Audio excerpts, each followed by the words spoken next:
নমস্কার। সত্যমঙ্গল ইউটিউব চ্যানেলের সকল দর্শক এবং শ্রোতা বন্ধুদের জানাই আন্তরিক শ্রদ্ধা ও ভালোবাসা। আজ আমরা এই ভিডিওর মাধ্যমে ঠাকুর শ্রীরামকৃষ্ণের কথা থেকে আলোচনা করব। সাধারণত মানুষ তার দুর্বলতা গোপন রাখে, লোক সমাজে হেয় হতে হবে বলে তা প্রকাশ করতে লজ্জা পায়। ঠাকুরের সেসব বালাই ছিল না, তার মন মুখ এক হয়ে গিয়েছিল।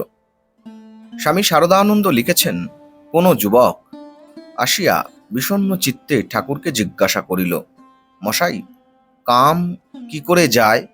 এত চেষ্টা করি, তবুও মধ্যে মধ্যে ইন্দ্রিয় চাঞ্চল্য ও কুভাব মনে উপস্থিত হয়ে বড় অশান্তি আসে। ঠাকুর বলছেন, ওরে, ভগবত দর্শন না হলে কাম একেবারে যায় না। তা ভগবানের দর্শন হলেও শরীর যতদিন থাকে ততদিন একটু আধটু থাকে, তবে মাথা তুলতে পারে না। তুই কি মনে করিস আমারই একেবারে গেছে?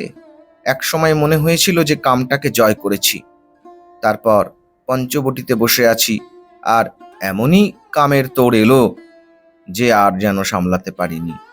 তারপর ধুলোয় মুখ ঘষড়ে কাঁদি আর মাকে বলি, মা, বড় অন্যায় করেছি, আর কখনো ভাববো না যে কাম জয় করেছি।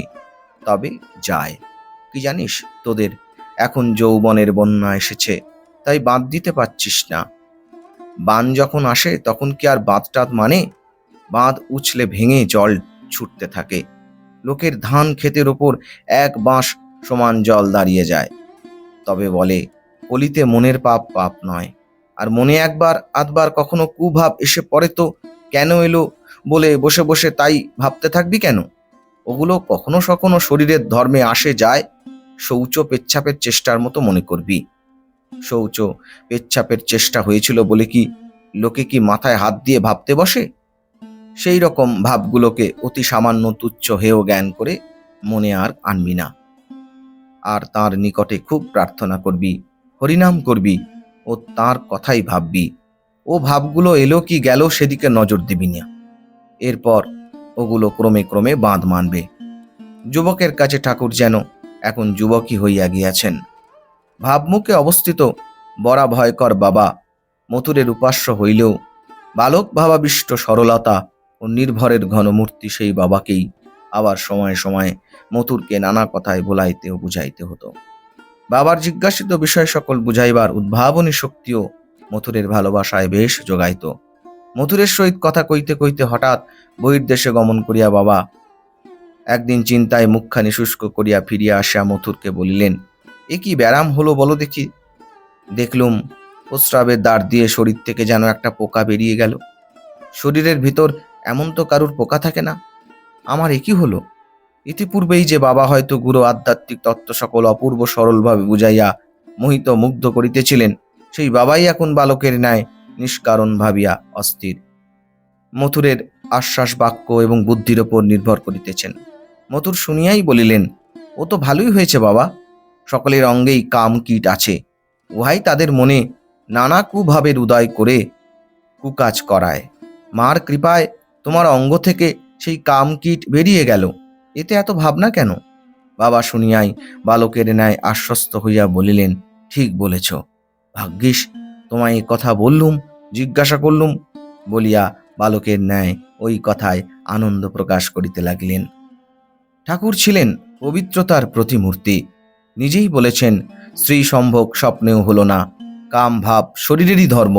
ভাগবতে আছে, কামং হৃদরোগম। কাম মনের রোগ বিশেষ। ঠাকুর ভক্তদের সাহস ও ভরসা দেওয়ার জন্য এক কামিনী কাঞ্চন ত্যাগী ভক্তকে লক্ষ্য করে বলছেন, সংসারী লোক যারা ঈশ্বরকে ভুলে আছে তাদের ওই দশা এ দেখেছে, তাই মন থেকে এর সব ত্যাগ হয়ে যাচ্ছে। কামিনী কাঞ্চনের ওপর থেকে যদি মন চলে যায়, আর ভাবনা কি? উহ, কি আশ্চর্য! আমার তো কত জপ ধ্যান করে তবে গিয়েছিল, এর একেবারে এত শীঘ্র কেমন করে মন থেকে ত্যাগ হলো? কাম চলে যাওয়া কি সহজ ব্যাপার? আমারই 6 মাস পরে বুক কি করে এসেছিল। তখন গাছতলায় পড়ে কাঁদতে লাগলাম। বললাম, মা, যদি তা হয় তাহলে গলায় ছুরি দিব। কামিনী কাঞ্চন যদি মন থেকে গেল, তবে আর কি বাকি রইল? তখন কেবল ব্রহ্মানন্দ। কি অপূর্ব শিক্ষা দিচ্ছেন ঠাকুর শ্রীরামকৃষ্ণ। আজকের আলোচনা এইটুকুই। আশা করছি আজকের এই আলোচনা আপনাদের খুব ভালো লেগেছে। আর সত্যিই যদি ভালো লেগে থাকে তাহলে প্রতিদিনের মতো ভিডিওটিতে একটি লাইক, শেয়ার, কমেন্ট ও চ্যানেলে যারা নতুন এসেছেন তারা চ্যানেলটিকে সাবস্ক্রাইব করে সত্যমঙ্গল ইউটিউব চ্যানেলের পাশে থাকবেন। ধন্যবাদ।